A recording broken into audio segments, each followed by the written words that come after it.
Ini saya mau bicarakan tentang histori dari PCI DSS. Ya. First version itu 2004 ya. Tadi saya bilang dari 2006 ya, ada kesalahan sedikit ya. 2004 version 1.0 mulai dipublish Desember 2004 ya. Second version 1.1 dan 2006 udah 1.2 ya. 2008 versi 2.0 seperti tadi saya bilang.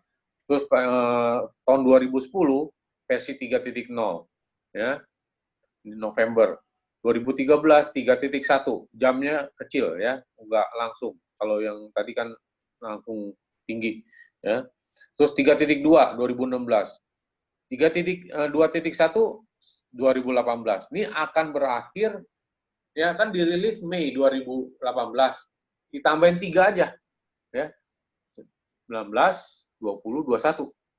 Harusnya akan berakhir ya di sini ya. Nah, seperti tadi yang tadi saya bicarakan di life cycle-nya ya.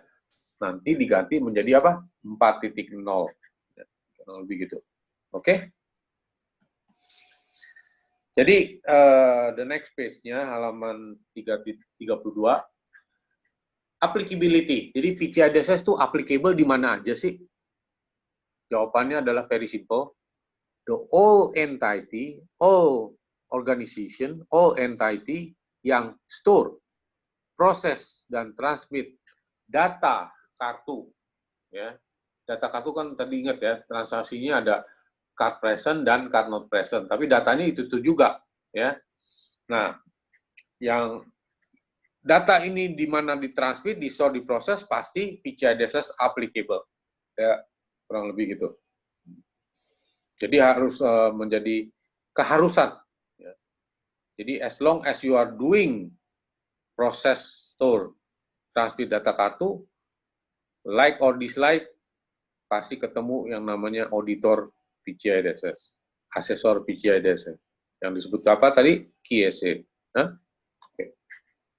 Jadi singkatannya, PCI DSS apply to all entity yang involved in payment card processing, including merchant, processor, acquirer, issuer, and service provider, as well as all the entity that store, process, and transmit card holder data, so CSD ya, and or sensitive authentication data. Jadi roh dari spirit dari PCI DSS tidak lebih dan tidak kurang data kartu itu aja.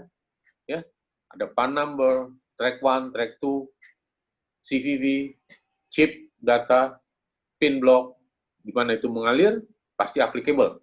Di mana itu di-store, pasti applicable. Di mana itu di-transmit, pasti applicable. Ya. Jadi wajib. Ya. Nah, ini data kartu, saya nggak perlu sebut lagi. Ini mungkin sudah banyak yang tahu, ya ini disebut PAN, ya, halaman 34. PAN number yang 16 digit itu, dan disebut juga valid validnya expired ya, terus service code, terus ada card holder name-nya di sini, misalnya Mr. ABC ya. Ini sini ada chip ya, chip ini ternyata dalamnya ada data yang namanya track to equivalent ya. Ini bahaya semua. Pokoknya yang ada data di sini sebetulnya nggak banyak sih, tapi bahaya karena itu uang ya. Nah, ini untuk otorisasi biasanya ada di belakang kartu. Ya, ada yang namanya CVV, makanya hati-hati. Ya, hati-hati itu PAN dan CVV, apalagi CVV ketahuan orang udah habis, ya bisa dibikin kartu palsu, langsung tiba-tiba kita nggak belanja apa-apa, ada yang nagih lagi, Bang. Anda, tapi sekarang agak canggih juga, Bang, ya. Dibilangin misalnya ada yang mau beli purchase yang aneh-aneh nih, ya kadang bank akan call kita juga untuk bener nih belanja segini nih, gitu kan, gitu. Oke. Ini gambaran yang dari lebih detailnya tentang data kartu. Ternyata ada matriksnya, disebut juga account data. Yang card holder data ini ada yang PAN, ya. Itu hukumnya pada saat storage itu boleh di store tapi harus diprotek. Itu karena ada requirement 3.4 itu harus di-render store data. Namanya diprotek tuh atau di-render tuh pakai apa? Pakai bisa macam-macam teknologinya, ada yang encryption, decryption, ada yang hashing ya, ada yang hashing pakai salt ya, ada yang pakai tokenization, ada yang pakai terang ya, jadi terang data dari 16 data tuh tengahnya ditutup segala macam ya. Code name boleh di store, tapi mau di protect atau enggak we don't care ya. Di sini boleh ya, jadi istilahnya code name misalnya namanya pemegang kartunya Mr. ABC ya silakan mau di protect, biasanya nggak perlu di protect di sini karena itu nama seseorang ya.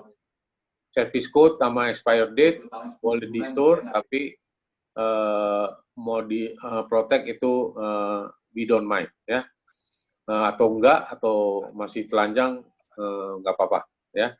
Kalau sensitive authentication data ya, ini kalau bukan issuing atau issuing service itu by default no, nggak boleh di store. Even di store tuh nggak boleh.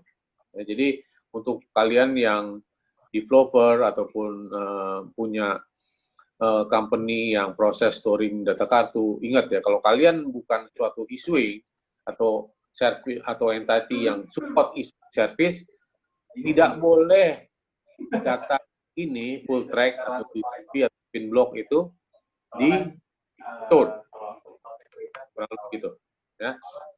Demikian juga data chip ya.